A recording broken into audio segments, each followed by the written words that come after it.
Assalamualaikum warahmatullahi wabarakatuh. Perkenalkan, nama saya Nilem Dwi Kartika. Saya mahasiswa dari Institut Setiami jurusan Manajemen Sektor Publik. Di sini saya ingin memenuhi tugas mata kuliah Administrasi Pembangunan yang diampu oleh Ibu Suprapti Widiasi SEMA. Saya akan menjelaskan perkembangan administrasi pembangunan di negara berkembang. Untuk yang pertama, keadaan administrasi di negara berkembang. Tingkat perkembangan administrasi di negara berkembang dipengaruhi oleh beberapa faktor yang disebut dengan lingkungan administrasi.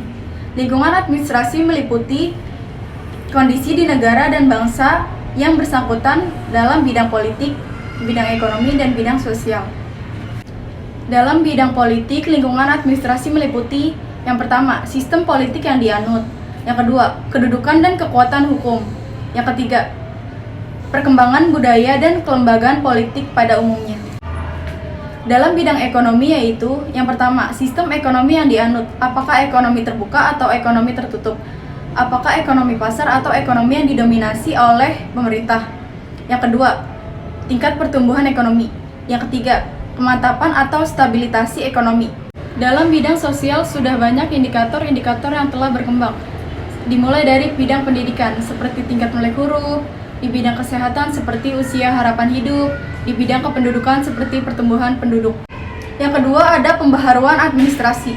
Pembaharuan administrasi sebagai lanjutan dari pembangunan administrasi yang meliputi strategi-strategi sebagai berikut. Yang pertama, ada privatisasi atau koproduksi.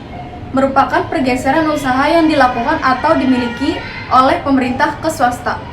Yang kedua, ada debirokratisasi. Merupakan perampingan atau penyederhanaan birokrasi publik. Yang ketiga, ada reorganisasi. Yang keempat, ada perubahan sikap birokrasi. Dan yang terakhir, yang kelima, ada deregulasi dan regulasi.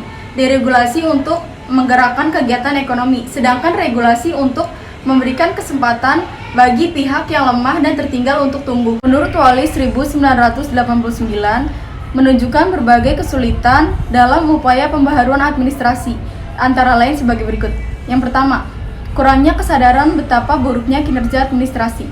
Yang kedua, perubahan perbaikan mendapat tuntutan dari birokrat. Yang ketiga, penyempurnaan administrasi terlalu umum, tidak jelas, rumit, dan sulit untuk diterapkan secara konkret.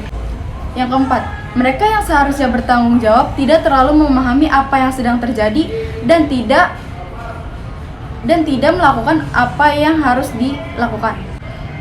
Dan yang terakhir, yang kelima, kegagalan sebelumnya menyebabkan keputusasaan atau acuh tak acuh. Sekian penjelasan dari saya.